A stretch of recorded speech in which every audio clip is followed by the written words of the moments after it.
आपल्या प्रत्येकाच्या लाईफमध्ये असे काही लोक असतात ज्यांना आपण कधीच आवडत नाही, ज्यांच्यासाठी आपण काही चांगलं करा पण त्यांच्यासाठी आपण वाईटच असतो. हॅलो एव्हरीवन, सुपर मॉम या आपल्या यूट्यूब चॅनलवर तुमच्या सगळ्यांचं अगदी मनापासून स्वागत. हे जे मी बघत आली आहे तेच मी तुमच्याबरोबर शेअर करत आहे. जगातली प्रत्येक स्त्री तिचा संसार सुखी करण्यासाठी अतोनात प्रयत्न करत असते. मग ती हाऊसवाईफ असेल किंवा वर्किंग असेल, तिच्या परीने जेवढं बेस्ट ती करू शकते तेवढं ती करत असते. संसार करत असताना अनेक समस्यांना आपल्याला सामोरं जावं लागतं. आर्थिक समस्या असतील, फिजिकल हेल्थ असेल, फिजिकल वर्क असेल, ह्या सगळ्या गोष्टींमधून आपल्याला जावं लागतं प्रत्येकाला. लग्न म्हटलं म्हणजे फक्त दोन लोकांचं एकत्र येणं नसतं, तर दोन कुटुंबांचं एकत्र येणं असतं. पूर्वीपासून आपल्याकडे अरेंज मॅरेजची प्रथा आहे. हल्ली खूप लव्ह मॅरेज होतात. इव्हन काही लोक जे कम्फर्टेबल आहेत ते लिव्ह इन रिलेशनशिपमध्ये राहतात. सुदैवाने आपल्याकडे तरी अजून ती ट्रेंड एवढी आलेली नाही आहे. मेट्रो सिटीजमध्ये वगैरे फार कॉमन झाल्या आहे ह्या गोष्टी.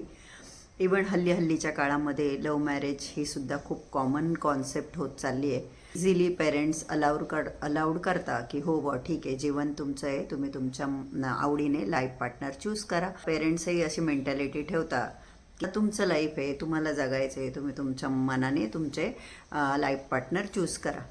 परंतु गावाकडे अजूनही अरेंज मॅरेजलाच प्रेफरन्स दिला जातो.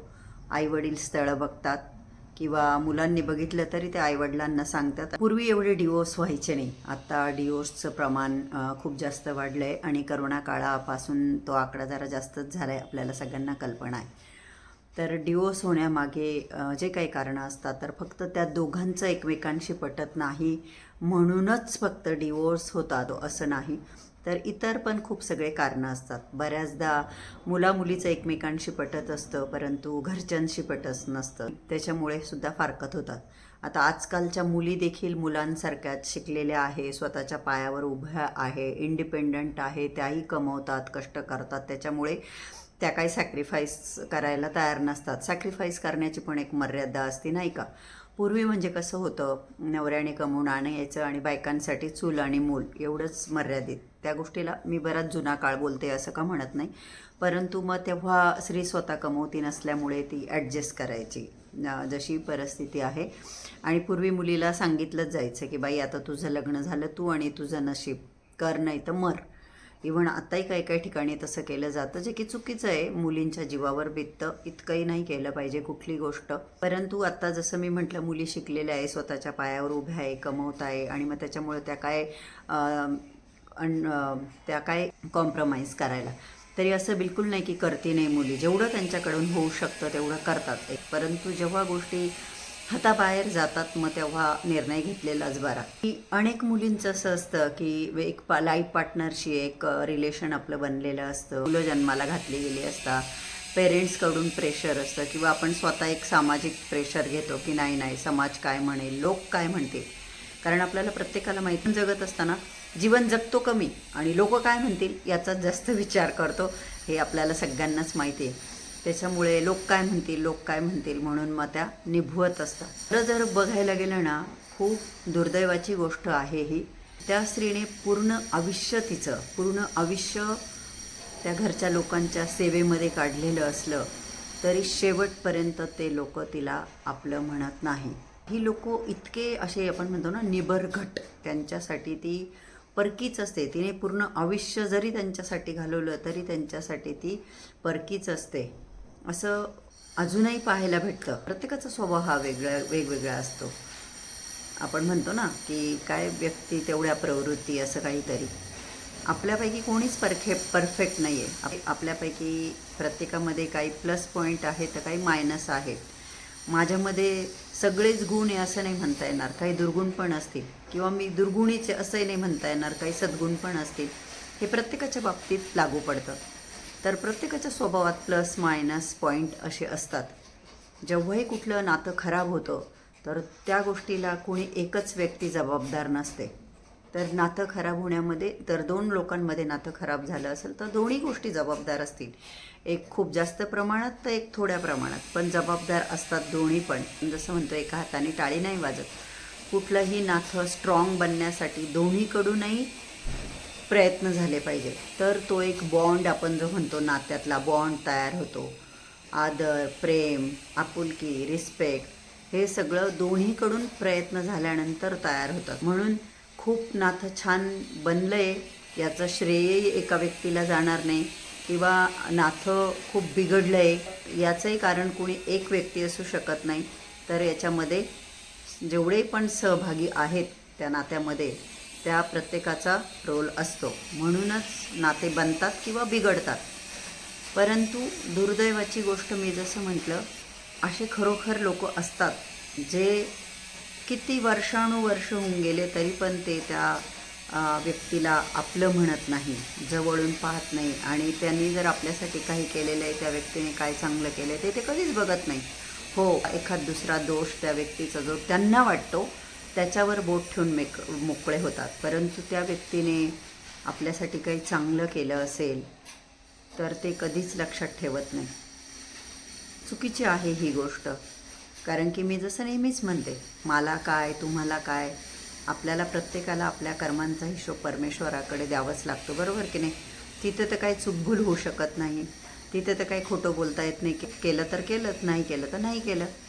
तर तो विचार प्रत्येकाने केला पाहिजे. आज मी कुणाची सून आहे तर उद्या मी कुणाची सासू पण होणार आहे. हे आपण म्हणतो ना रहाड गाडगं आहे, त्यातून प्रत्येकाला जायचं आहे. तर म्हणून खूप विचारपूर्वक वागलं पाहिजे. आपलं होतं म्हणून दुसऱ्याची आली, नाही का. आपला मुलगा होता म्हणून दुसऱ्याची आली, पण ती आपल्याकडं आल्यानंतर ती आपली होते, ती आपल्या कुटुंबाचाच हिस्सा असते. तिला आपण आपलंच म्हटलं पाहिजे, कायम धुतकारलं नाही पाहिजे, कायम तिला नावच ठेवलं नाही पाहिजे, दोषच दिले नाही पाहिजे. तुम्ही सगळ्या गुणांनी संपन्न आणि समोरची व्यक्ती सगळ्या अवगुणांनी, असं तर नाही होऊ शकत ना. तिच्यामध्ये एखादा अवगुण असेल तर एखादा तुमच्यातही असेल. तर असं समजूतदारपणे समजून घेतलं पाहिजे आणि प्रत्येकाने आपला कर्तव्य, आपल्या जबाबदाऱ्या ह्या समजल्या पाहिजे. मग त्या कोणत्या का बाबतीत असे ना, XYZ, की आपण मोठे म्हणून आपलं काय कर्तव्य आहे ते आपण केलं पाहिजे. छोट्यांनीसुद्धा आपण छोटे म्हणून आपलं काय कर्तव्य आहे आणि ते आपण केलंच पाहिजे. आपण बातम्यांमधून ऐकतो, अनेक वर्षानंतर सुद्धा काही स्त्रिया सहन करून करून करून करून शेवटी त्या थकून जातात, शारीरिक श्रम करून, प्रयत्न करून, आणि कुठेतरी त्यांना हे जीवन नको नको वाटतं आणि त्या स्वतःला संपवणं हाच एक पर्याय त्यांच्यापुढे राहतो. आणि अशा वेळेस त्या स्वतःला संपवून टाकतात. कोणी फाशी लावून घेतं, कोणी जाळून घेतं, कोणी पॉयझन घेतं, कोणाला ढकलून दिलं जातं, कुठे काय अशा घटना घडत असतात. जशी आपली मुलगी तशी लोकाची मुलगी आहे. आपल्या मुलीला आपण जसं जीव लावतो तसं लोकाच्या मुलीलाही जीव लावला पाहिजे. कोणी एवढं येडं नसतं ना की समोरची व्यक्ती आपल्यावर प्रेम करते तरी आपण त्या व्यक्तीला हिडीस फिडीस करतोय, असं तर कोणी करणार नाही ना. असं तर विचार करून वागलं पाहिजे. खूप वाईट वाटतं जेव्हा अशा घटना, असे लोक त्यांचं वागणं बघतो तेव्हा. अशाच काही गोष्टी घडतात, मनात विचार येतात आणि मला वाटतं की चला तुमच्याशी शेअर करूया, की माझ्या मनातल्या गोष्टी मी तुमच्याशी शेअर केल्यावर मला तेवढंच बरं वाटतं. म्हणून तुम्हाला मी रिक्वेस्ट करेल की तुम्हाला माझा व्हिडिओ आवडत असेल तर प्लीज माझ्या व्हिडिओला लाईक करा. चॅनलला अजून सबस्क्राईब केलं नसेल तर प्लीज सबस्क्राईब करा. अजून एक गोष्ट, खूप लोकांचं मी असं बघितलं आहे, मुलींनी जर काही केली चांगली गोष्ट तर ती खूप ॲप्रिशिएट करता, कौतिकाने 4 जणांना सांगता, जगाला सांगतील ओरडून ओरडून, आमच्या मुलीने हे केलं हे केलं हे केलं. पण सुनेने मात्र काही चांगलं केलं त्याची मात्र चुकूनही कुठं वाच्यता करणार नाही. उलटं कोणी समोरून केलं तर ते त्यात बिलकुल इंटरेस्टेड नसता बोलायला त्याविषयी. ॲप्रिशिएट करणं, मानणं ते तर फार दूर राहिलं, उलटं त्यांना त्रास होतो. अरे ज्या गोष्टी चांगल्या आहे, ॲप्रिशिएट करण्यासारख्या आहे त्या तुम्ही ॲप्रिशिएट करा ना. जसं तुम्हाला मुलीचं कौतिक आहे तसं सुनेचंही कौतिक असू द्या. नाही करत लोक. हे करण्यासाठी खूप मन मोठं असायला लागतं. आणि जे लोक हे करताना त्यांना मी खरंच मानेल की खरोखर खूप चांगले लोक असतात. आणि मी असं म्हणणार नाही की जगामध्ये चांगले लोक बिलकुल नाही. हो, चांगले लोकसुद्धा आहे जगामध्ये. काही काही ठिकाणी खूप छान संबंध असतात. तर खूप चांगलं पण उदाहरणं आहेत समाजामध्ये. नुसते वाईटच लोक भरलेले असं नाही. तर अनेक ठिकाणी चांगले संबंध, चांगल्या गोष्टी बघायला भेटतात आणि आपण जर असं बघितलं तर आपल्याला आनंदच होतो ना.